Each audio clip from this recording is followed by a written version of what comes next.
Hey, this is Gecko Mayhem. This is another Godforge video. There is another Fateless video today that I'm going to take a look at.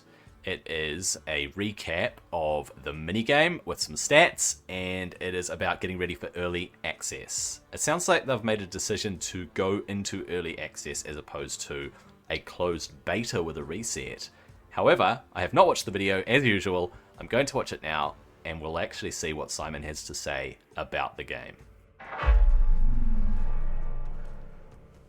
Hey guys, this is Simon from Fateless. Just come back from a week in San Francisco. GDC. It was at GDC with Sham, which is one of the biggest game developer conferences of the year. Actually got a ton done. And yeah, maybe I'll talk to you a little bit about that in this video. But basically what we're going to go through is some of the things we've been improving, changing in the game. Talk to you about some of our internal challenges we're doing and give you some stats around the mini game, which actually ended at the end of last week. So yeah, a couple of highlights from my time at GDC in San Francisco. So I got to meet the heiress of Tetris, just literally at one of the mixers at a party, chatting to her. I was like, oh, what do you do? And she's like, well, my dad owns Tetris. And and if you've seen the Tetris film, she's basically like the daughter in the film. Anyway, bonkers one. Also met some of the guys who worked on the original Battlefield that have started their own studio. Lots of different CEOs of game studios as well. And then plenty of people actually that are part of this community, but also work in the gaming industry. And yeah, super great event.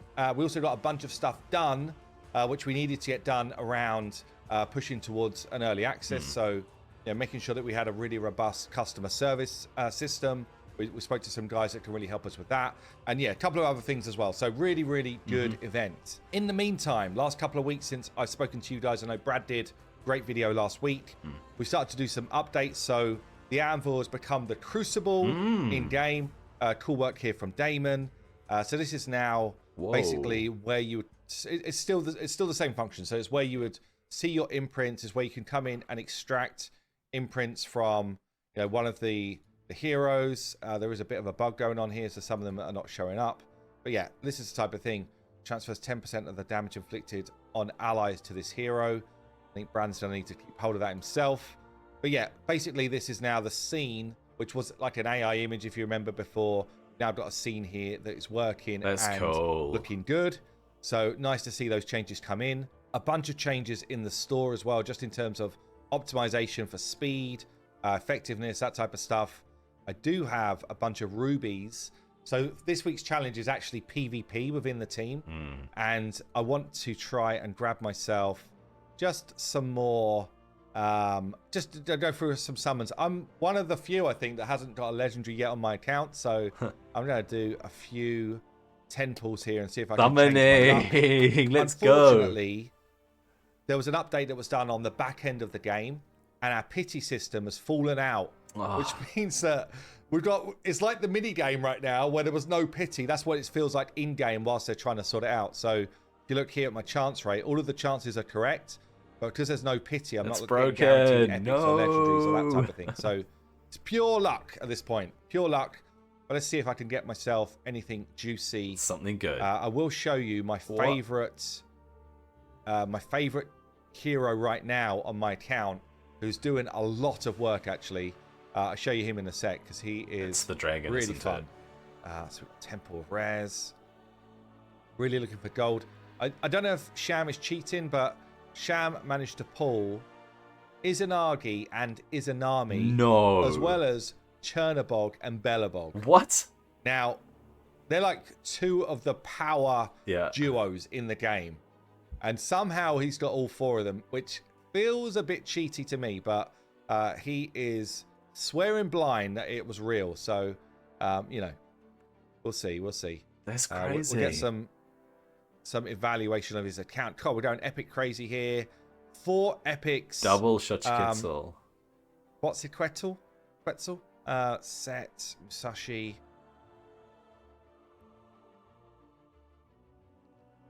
Are we going to see gold? No. I think my run is going to continue here. Let's try a couple of temples on Eternals. And if we get nothing fresh, then at least I've got some Well, I've got some options to play around with. How to do that. I do have a copy already. He's good. Pandora's actually really good on one of the bosses, where we need to remove some of those buffs that it's putting on. Yikes. Okay. Nothing. Maybe we'll just do these 7. Come on, game. Come on, Godforge. Let's have some of that gold. Okay, I had finished recording. I had like 4 more Eternals to pull. And who pops up literally on my last one? You can see I've got no summons left. Chernobog comes into the team. All right. Oh, this guy is actually like insane. So we've got attacks, 1 enemy, 50% chance to place in Terrify. Yeah. If this hero joins an attack or retaliates, attacks all enemies instead. We've got attacks 1 enemy 3 times, place retaliate on him, so he gets that basic ability away tons as well. I don't have Bellabog, but if he was on the team, we would get more going on. Also, if the enemy's defeated, increases the hero's divinity by 100%. So we're going to be ulting a lot. We've got here attacks an enemy 3 times. If the target's max HP is greater than this hero, each hit will inflict an additional 5% max HP. This guy is a boss killer. If the target's max HP is lower than this hero's, each hit will also be a strong hit, which is crazy. And then we've got a banish ability here, which for arenas, you can see it here actually, enemies that die with this debuff or is placed before death cannot be revived while this is on. So it's kind of like a block revive, but when the enemy's reviving, they can actually reduce the count of it. So they're never like dead forever, but it's still super strong. And then what's the passive here?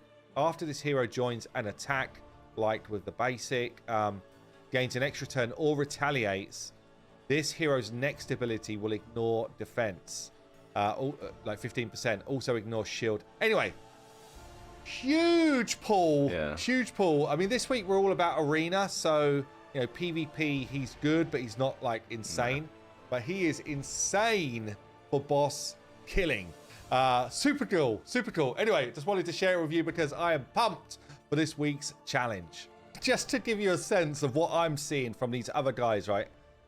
Joel, who's our EP in the game. My dude, I opened the game this morning for one last try.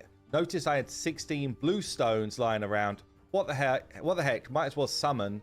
From those 16 stones, I got Isis, Athena, Inari, and Ran. You're like, and then I see Lockers pulls himself a Heimdall. I already spoke about Sham.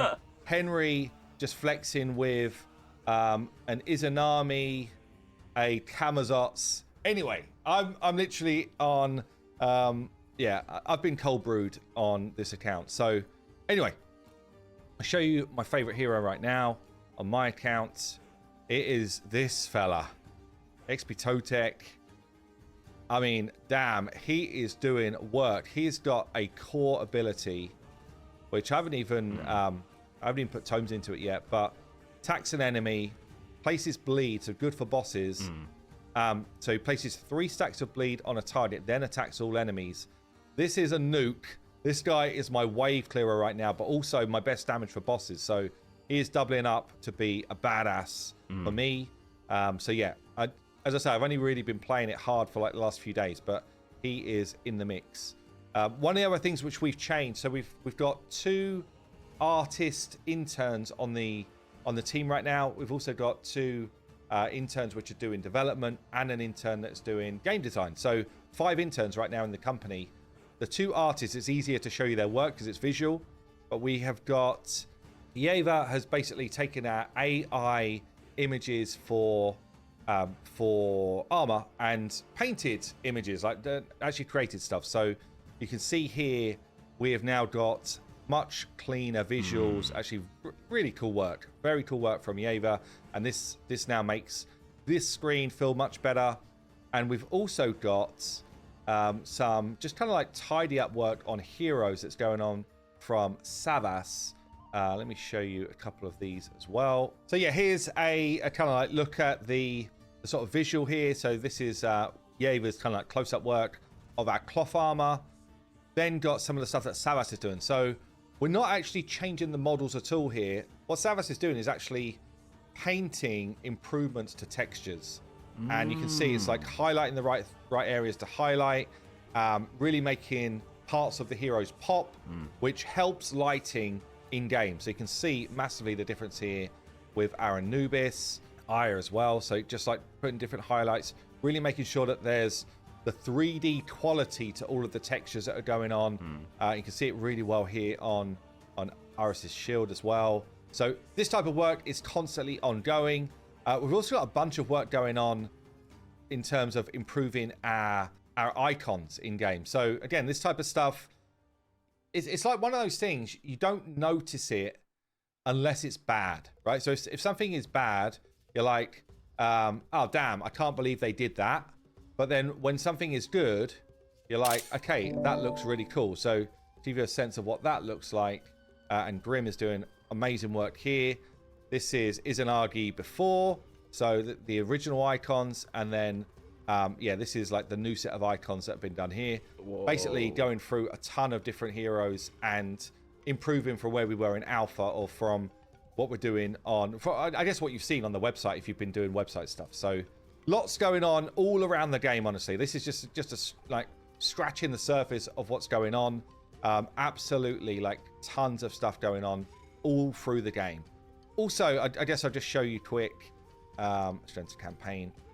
This is a bug because I've already beaten this. Let's just show you some of the different sort of camera view tweaks at this point, because I feel like we're already in a pretty good spot on camera views. But yeah, we've got a bit of chatter. So we're just tweaking some of the different elements of our different cameras. I know there's been some chat around this in Discord. Come and join the Discord if you haven't already. But just some of the sort of the main points, making sure that we've got the right balance between being able to see the different heroes and how cool they look, being able to see the combat, boss scenarios. We've got a whole bunch of that going on. Actually, I can just show you here this core, which I love. It goes in there with a smack, and then pow, hits the rest of the team, and that's why he's one of my favorites right now. So anyway, tons going on right across the game.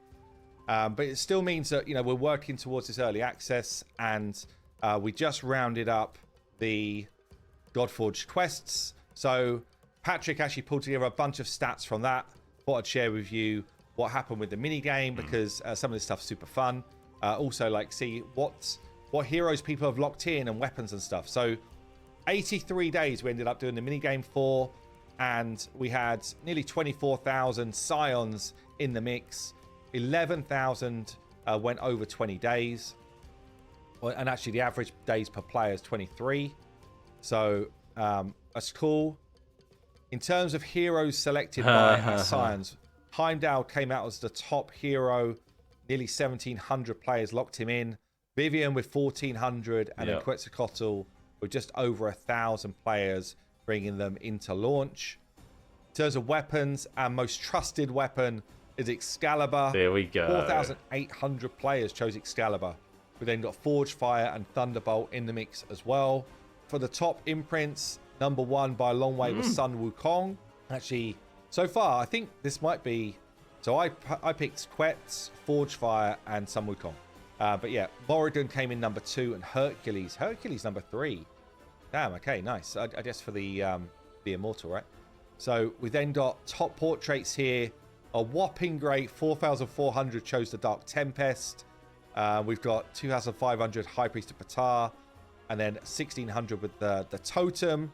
The Totem is one I've picked, but I know that we added the 2 female portraits, and they actually got some good traction towards the end as well.